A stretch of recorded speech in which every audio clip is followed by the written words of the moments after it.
नमस्कार प्यारे बच्चों, गुरुकुल दर्पण क्लासेस में आप सभी का हार्दिक स्वागत और अभिनंदन है। मैं उत्तम। प्यारे बच्चों, आप हैं गुरुकुल की छाव में। जैसा कि आप सभी हमारे साथ पढ़ रहे हैं पॉलिटी, और पॉलिटी में हमने लास्ट क्लास में चर्चा की थी संविधान की प्रस्तावना और अनुसूचियों के बारे में। आज की क्लास में हम डिस्कस करेंगे किसके बारे में, जैसा कि आप देख पा रहे हैं सिटीजनशिप के बारे में हम चर्चा करेंगे। किसके बारे में? सिटीजनशिप यानी नागरिकता, है ना। सबसे पहले मैं नागरिकता की बात करता हूं तो भारत में किस प्रकार की नागरिकता है। अगर भारत में कैसी है? एकल नागरिकता। तो भारत में कैसी है? एकल नागरिकता। भारत में नागरिकता का प्रावधान जो लिया गया है बच्चों, वो कहां से लिया गया है? ब्रिटेन से लिया गया है।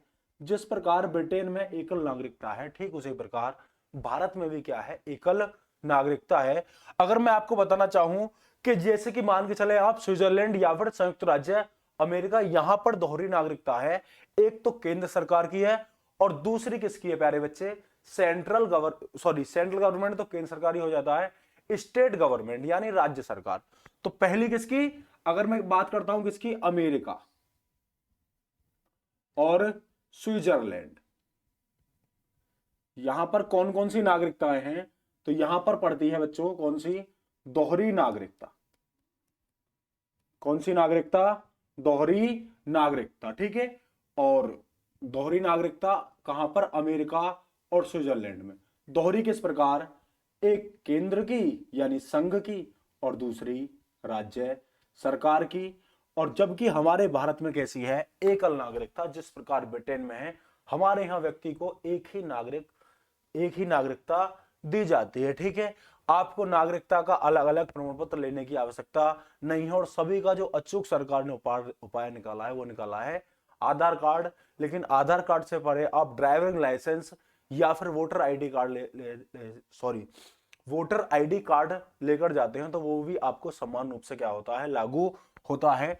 तो सिटीजन, अब भारतीय संविधान की बात करें कि भारतीय संविधान में इसका उल्लेख कहां पर मिलता है, तो भारतीय संविधान की बात करता हूं बच्चे, तो भारतीय संविधान,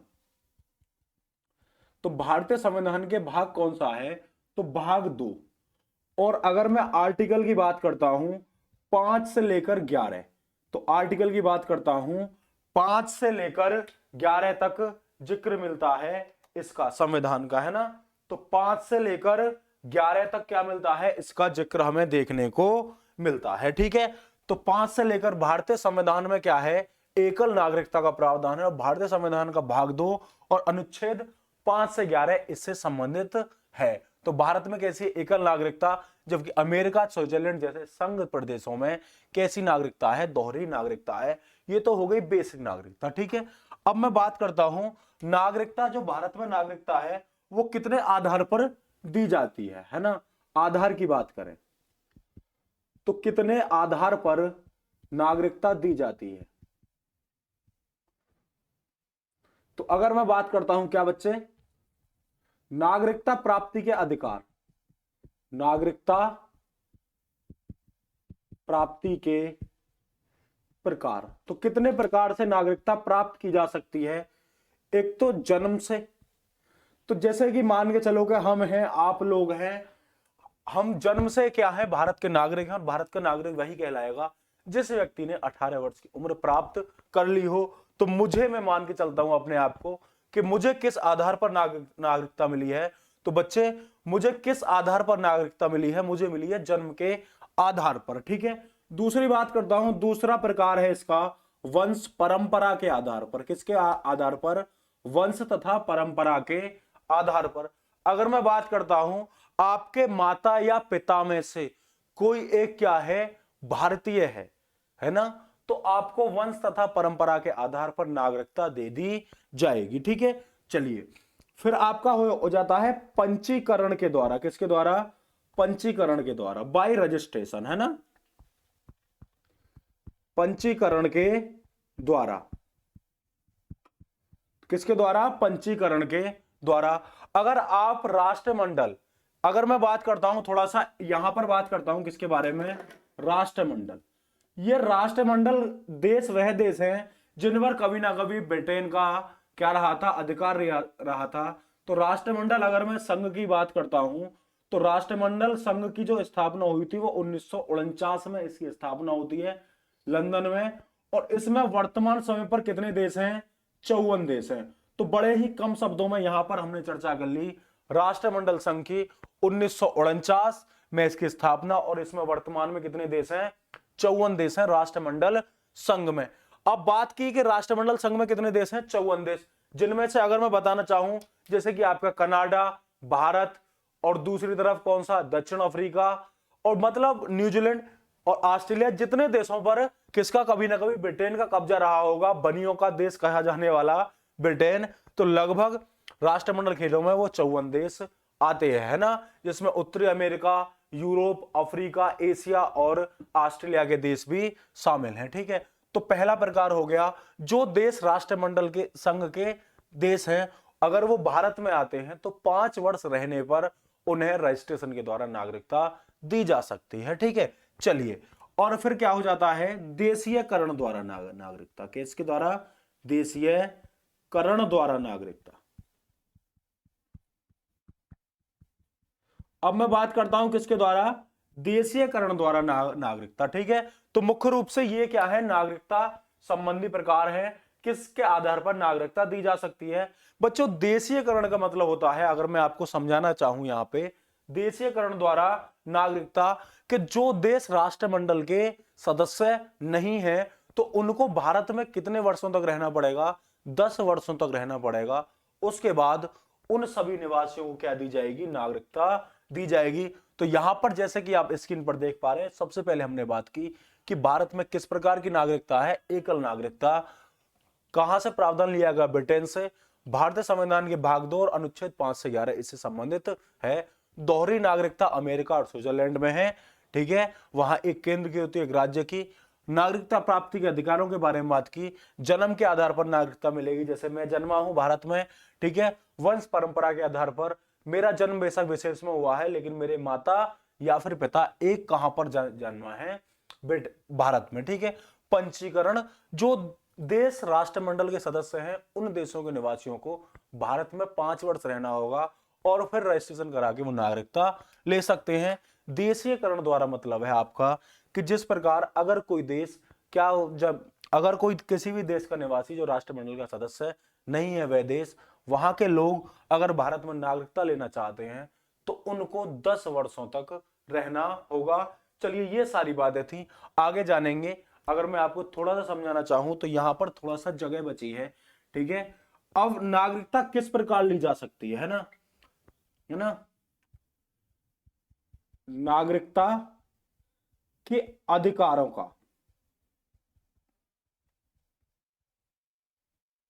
को छीनना, है ना। तो किस प्रकार नागरिकता के अधिकारों को हम छीन सकते हैं? तो क्या ऐसा तरीका हो सकता है जिस प्रकार हम नागरिकता को अधिकार को छीन सकते हैं, है ना। तो सबसे पहले अगर किसी ने नागरिकता ली हो किसके द्वारा? गलत साक्ष्य देकर, है ना, कि भाई प्रधान जी से क्या कर लिया? जुगाड़ लगा लिया। कोई अंग्रेजी व्यक्ति आ गया तो जुगाड़ लगाने के बाद वो कहने लगा कि भाई मैं पिछले 5 साल से हूं, 5 साल से हूं। ठीक है, अब 5 साल से हो गया तो भाई दिक्कत आ जाएगी तुम्हारी। बंदा तो है 3 साल से, लेकिन 5 साल से पड़ोसी ने खबर दे दी और कह दी ये कब आया है, सारी चीजें इसकी देख लो, तो सरकार उसकी नागरिकता छीन सकती है। ठीक है, या फिर कुछ व्यक्ति कहते हैं कि भाई मुझे नागरिकता संबंधी अधिकार दे दीजिए, लेकिन उन 5 सालों के अंदर वो 2 वर्ष तक जेल काट के आया हो तो उसकी भी नागरिकता छीन लग सकती है। कहीं ना कहीं ये बात आती है झूठ की, तो अगर आपने झूठ का प्रयोग किया है तो आपसे गलत साक्ष्य प्रस्तुत किए हैं, गलत बोला है, तो आपके क्या नागरिकता छीन ली जाएगी। पहला तरीका हो जाता है। दूसरे तरीके की बात करें बच्चों, दूसरा तरीका कौन सा हो जाता है? देशद्रोह। देशद्रोह, है ना। तो देश में अगर मैं बात करता हूं कि युद्ध के दौरान आपने अपने भारतीय सेना की या भारत से संबंधित से जुड़ी हुई कुछ विशेष सूचना अगर अपने पड़ोसी मुल्क या फिर दुश्मन मुल्क को पहुंचाई तो आपसे तब भी नागरिकता छीन सकता है देश, और छीन सकता है नहीं, छीन लेगा। और उसके बाद जो जबरदस्त बेहतरीन कुटाई करेगा वो अलग से करेगा, मिर्च मसाले के दास, है ना। तो देशद्रोह के आधार पर भी नागरिकता आपसे छीनी जा सकती है, कुटाई भी होगी और सारे इलाज भी होंगे इस मामले में। तो ठीक है, चलिए, है ना।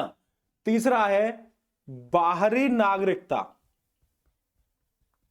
बाहरी नागरिकता ग्रहण करने पर, तो समझ रहे हो, यहां पर व्यक्ति हो बाहरी, अगर कोई भारत का नागरिक है ना, अमेरिका, इंग्लैंड, कनाडा, ब्रिटेन या फिर किसी भी बाहरी देश की नागरिकता ग्रहण कर लेता है तो भारतीय सरकार उसकी नागरिकता छीन लेगी, है ना। इसमें कुछ नहीं होगा, गलत साक्ष्य वाले में आपको जेल में जाना पड़ेगा, लेकिन ये देशद्रोह वाला मामला है, इसमें जबरदस्त कुटाई के साथ आपको खर्चा पानी मिलेगा, क्योंकि आप क्या करेंगे, देश की जो सूचनाएं हैं वो दुश्मन देश के साथ साझा करेंगे, है ना। आप कहते हैं पाकिस्तान वाले को कि भाई साहब आर्मी ने क्या कर रखा है, बंकर यही बना रखा है ना। आपकी चीजों में तो छोटी मोटी बात होगी, लेकिन पड़ोसी मुल्क को वो कितना फायदा पहुंचाएगी ये बातें, है ना। तो कभी भी कोई चीजें आप बोल रहे हैं तो बिल्कुल संयम के साथ बोलें और सटीक तरीके से बोलें, साक्ष्यों के साथ, और ऐसी कोई भी बात ना बोलें चाहे बेशक वो सही ही क्यों ना हो, जो देश के खिलाफ हो, तो ऐसी कोई बात नहीं बोलेंगे जो बिल्कुल 101% सही है लेकिन देश के खिलाफ हो, है ना। देश का मामला है, घर का मामला है, हम आपस में देश के देशवासी मिलकर सुलझा लेंगे, लेकिन हमारे पड़ोसी इतने अच्छे नहीं है कि जिन्हें हम अपनी समस्याएं बता सकें। चाहे अगर मैं इंडिविजुअली एक व्यक्ति को सामने लाता हूं, पाकिस्तान या फिर चाइना और या फिर म्यांमार, ये हमारे तीनों पड़ोसी ऐसे हैं कि हमारा जीवन में शायद कभी भी साथ नहीं दें, ठीक है। तो हमारे चारों तरफ से दुश्मन, भारत में जिस प्रकार की जैव विविधताएं पाई जाती हैं उसी तरीके से अलग अलग तरीके क्या पाए जाते हैं, दुश्मन पाए जाते हैं। एक करता है सीधा सेना पर आक्रमण, पहाड़ी इलाकों छीनने की कोशिश करता है, एक के बस कुछ नहीं है तो वो आतंकवादी भेजता है, दूसरा भी उन्हीं के आड़ में आतंकवादी भेज देता है। तो म्यांमार भी कम नहीं है, और ये रोहिंग्या जो आए हैं सारे के सारे म्यांमार से ही आए हैं, ठीक है। ये ना भारत में पैदा ना हुए ये कुछ लोग, है ना। आप पढ़ लेना कि रोहिंग्या का क्या इतिहास है, ठीक है। चलिए, दिल्ली की बात करें, खुद बांग्लादेश वाले भी इनसे क्या है, परेशान है, ठीक है। चलिए, यहां पर हमने जाना नागरिकता के बारे में, आगे जानेंगे इससे जुड़े हुए प्रमुख अनुच्छेदों के बारे में, है ना। बेसिक सारी बातें थी, आगे अनुच्छेद, लेकिन पेपर में सवाल आपको लगभग यहीं से देखने को मिलेगा, है ना। तो दिमाग में कंठस्थ सारी चीजें रखिए, ठीक है। चलिए चलते हैं आगे की तरफ, मिटा दें स्क्रीनशॉट ले लीजिए फटाफट और चलते हैं फिर आगे की तरफ।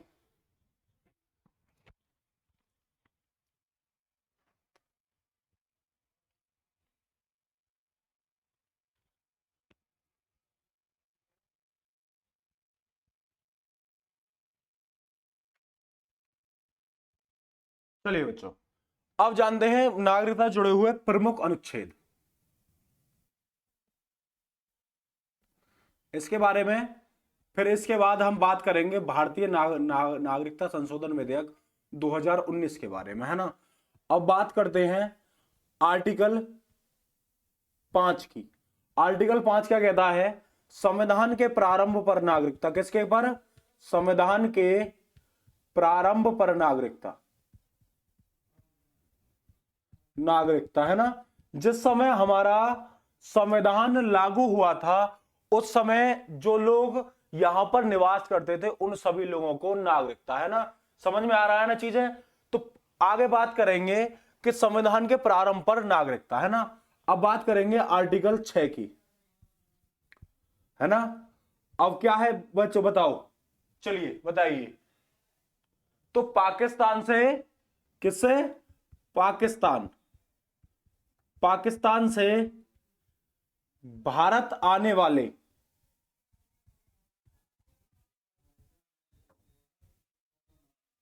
भारत आने वाले लोगों को नागरिकता,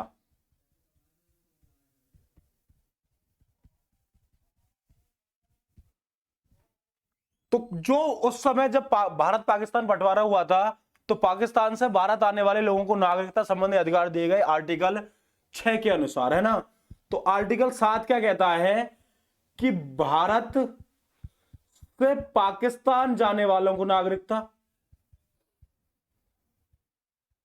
जाने वालों को नागरिकता, जैसे कि हमारी एम्बेसी को लोग जाते हैं, भारतीय सेना जाती है, 5-5 10-10 वर्ष किसी कारण से रुक जाती है, तो एम्बेसी के लोग आमतौर पर तो यहां पर बात की आर्टिकल 7 क्या कहता है कि पाकिस्तान से भारत जाने वाले लोगों को नागरिकता, है ना, सॉरी, भारत से पाकिस्तान जाने वालों को नागरिकता और पाकिस्तान से भारत आने वालों को नागरिकता देता है आर्टिकल 6, और साथ जो भारत से पाकिस्तान गए उनको नागरिकता देता है। ठीक है, चलिए आर्टिकल 8 क्या कहता है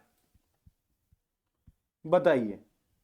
अगर मैं बात करता हूं किसकी, आर्टिकल 8 की, तो प्यारे बच्चों आर्टिकल 8 क्या कहता है, अगर मैं थोड़ा सा हटके ही बात करता हूं तो भारत से जो बाहर गए, है ना, कुछ विशेष कार्य के लिए, तो उनको नागरिकता, है ना, जो व्यक्ति क्या करे, एक काम के जरिए से भारत से बाहर गए, है ना, तो उनको नागरिकता, है ना। चलिए, भारत से किसी विशेष कार्य के लिए गए लोगों को नागरिकता। इसका बेहतरीन सा उदाहरण बताऊंगा मैं आपको। आर्टिकल 8 क्या कहता है कि भारत से किसी विशेष कार्य के लिए गए लोगों को नागरिकता। अब मैं व्यक्ति हूं, ठीक है, और मैं अमेरिका चला जाता हूं और मैं कहता हूं मैं लगभग आधे दिन अमेरिका में रहूंगा, आधे दिन भारत रहूंगा, तो मेरा आना जाना ऐसा ही रहेगा। तो आर्टिकल 8 के तहत भारतीय मुझे क्या बना देगा, एनआरआई बना देगा, और कह देगा कि आप क्या है, अप्रवासी भारतीय हैं, भारत में निवास भी करते हैं और नहीं भी करते, तो मुझे एक देश शब्द दे दिया जाएगा। और जो है आपके पंजाबी, उनमें एक बड़ा ही सामान्य शब्द होता है एनआरआई, लेकिन एनआरआई का मतलब क्या होता है, नॉन रेसिडेंशियल इंडियन, यानी भारत के अप्रवासी लोग, है ना, तो जो कुछ काम के लिए भारत में आते जाते हमेशा रहते हैं। तो इसका सबसे बढ़िया उदाहरण हो सकता है एनआरआई, जिसे हम किस नाम जानते हैं, नॉन रेसिडेंशियल इंडियन। ठीक है, चलिए आगे बात करते हैं आर्टिकल 9 के बारे में। आर्टिकल 9, अब आर्टिकल 9 क्या कहता है कि विदेशी राज्य की कोई व्यक्ति नागरिकता क्या कर ले, स्वीकार कर ले, तो भारत की नागरिकता। भाई अब यहां पर नागरिकता छीनने की बारी आ गई, तो नागरिकता खत्म कर ली जाएगी, है ना। तो विदेशी राज्य की नागरिकता ग्रहण करने पर, तो विदेशी राज्य की नागरिकता ग्रहण करने पर भारत की नागरिकता का न रहना, तो फिर भारत की नागरिकता नहीं रहेगी। यह शब्द जो मैंने नीचे से किया है वो नागरिकता है, आप समझदार हैं, और इसको क्या क्योंकि रे को सीधा ही डंडा बन गया है, ठीक है, तो मैं इसे नीले वाले से बना देता हूं, नागरिकता, है ना। चलिए, तो क्या है, विदेशी राज्य की नागरिकता ग्रहण करने के लिए कोई व्यक्ति अगर विदेशी राज्य की स्वेच्छा से क्या कर लेता है, नागरिकता ग्रहण कर लेता है, तो बच्चों उसकी नागरिकता क्या होगी, छिन जाएगी। ठीक है, चलिए अब आर्टिकल 10 क्या कहता है, आर्टिकल 10 कहता है नागरिकों के नागरिकता संबंधी अधिकारों का बना रहना, नागरिकता संबंधी अधिकारों का बना रहना, बना रहना। तो देख रहे हो, तो आर्टिकल 10 कहता है कि नागरिकों के नागरिकता संबंधी, है ना। अच्छा, नागरिकता का मैंने अर्थ तो बताया नहीं। तो नागरिकता का अर्थ होता है कि उस नगर के निवासी, नागरिकता का अर्थ क्या होता है, नगर के निवासी, आप भारत में निवास करते हैं तो आप भारत के नागरिक हैं, इसका मतलब है आप भारत में निवास करते हैं और स्थायी रूप से, है ना। अब मैं बात करता हूं आर्टिकल, अंतिम आर्टिकल और आर्टिकल 11 की, आर्टिकल 11 की। अब मैं आर्टिकल 11 की बात करता हूं, तो ये क्या कहता है, नागरिकता संबंधी अधिकारों का विधि द्वारा विनियमन, मतलब नागरिकता के जो संबंधी अधिकार हैं उन्हें संसद क्या कर सकती है, विधि बनाकर किसी व्यक्ति को दे भी सकती है और किसी व्यक्ति से छीन भी सकती है। इसका सबसे बेहतरीन उदाहरण के बारे में हम आगे चर्चा करेंगे। ठीक है, चलिए नोट कीजिए, तब तक मैं थोड़ा सा पानी पी लेता हूं, है ना। चलिए, चलिए जल्दी से फटाफट से नोट कीजिए चीजों को, और एक बार इस पर चर्चा करके फिर चलते हैं अपना नागरिकता संशोधन विधेयक 2019 पर।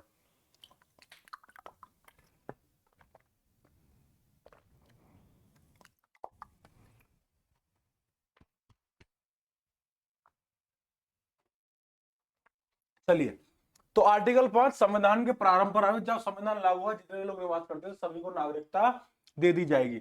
आर्टिकल 6 कहता है कि पाकिस्तान से भारत आने वाले लोगों को नागरिकता, ठीक है। आर्टिकल 7 कहता है कि भारत से पाकिस्तान जाने वालों को नागरिकता, ठीक है भाई, है ना। जो एम्बेसी के लोग गए, कुछ उनकी सिक्योरिटी में गए, सभी को नागरिकता दी जाएगी। 8 क्या कहता है कि भारत से किसी विशेष राज्य के लिए गए लोगों को नागरिकता, है ना। भारत से कुछ लोग विशेष कार्य के लिए बाहर आते रहते हैं, जाते रहते हैं, तो उनको नागरिकता दे दी जाएगी, है ना। और वो ले लेते हैं तो उनको नागरिकता दे दी जाती है, NRI, non residential Indian. Article 9 कहता है कि विदेशी राज्य की नागरिकता ग्रहण करने पर भारत की नागरिकता समाप्त हो जाएगी। आर्टिकल 10 कहता है कि नागरिकों को नागरिकता संबंधी अधिकारों का बना रहना, ठीक है। आर्टिकल 11 क्या कहता है कि नागरिकता संबंधी अधिकारों का विधि द्वारा विनियमन संसद निर्धारित करेगी, एक कानून बनाकर किस व्यक्ति को नागरिकता दी जानी चाहिए, किस व्यक्ति को नागरिकता नहीं दी जानी चाहिए। इतनी सारी बातें थी। अब हम चलते हैं आगे और जानते हैं नागरिकता संशोधन विधेयक 2019, जिसे हम सीएए के नाम से जानते हैं। और सीएए की फुल फॉर्म क्या है? Citizenship amendment act. Citizenship amendment act, उसे सीएबी और सीएए भी बोलते हैं। क्या बोलते हैं? सीएबी और सीएए। चलिए,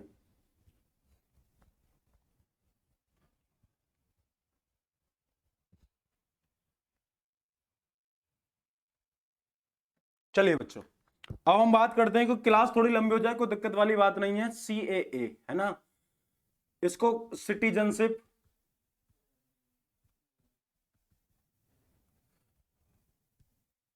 अमेंडमेंट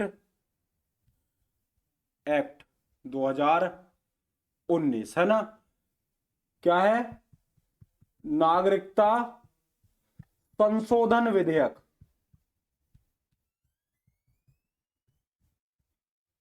2019। जब सरकार इस बिल को लेकर आई तो सबसे पहले जो नागरिकता विधेयक था वो कब लाया गया था? भारत का नागरिकता जो कानून था वो कब लाया गया था? वो लाया गया था बच्चे 1955 में।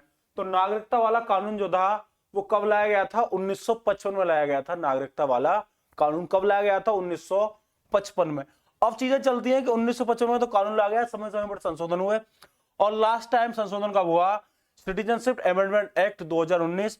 इसमें क्या क्या किया गया कि जो अफगानिस्तान, पाकिस्तान, बांग्लादेश या फिर म्यांमार से लोगों को नागरिकता संबंधी प्रावधान दिए गए। जैसे कि आपको हिंदू, आपकी बात करें, किसको? हिंदू, जैन, बौद्ध, पारसी, सिख, या फिर हम बात करता हूं ईसाई, इन लोगों को क्या क्या दिया गया? नागरिकता के अधिकार।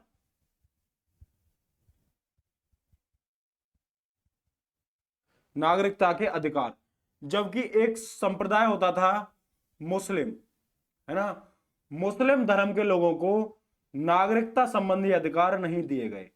तो इनको नागरिकता संबंधी अधिकार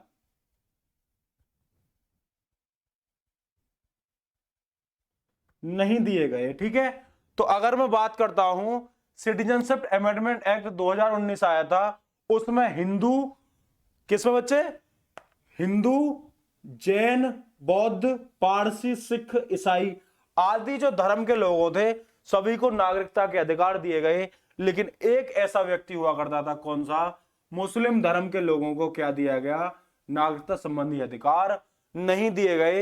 यह था हमारा सिटीजनशिप अमेंडमेंट एक्ट, जो कि सिर्फ यहां पर, कहां पर? अगर मैं बात करता हूं बांग्लादेश, नेपाल, बांग्लादेश, उधर क्या नाम है, म्यांमार, उधर अफगानिस्तान से आए हुए जो बहुत सारे लोग थे उनको नागरिकता संबंधी अधिकार देने की बात की गई, लेकिन सिर्फ मुस्लिम लोगों को नागरिकता नहीं दी गई।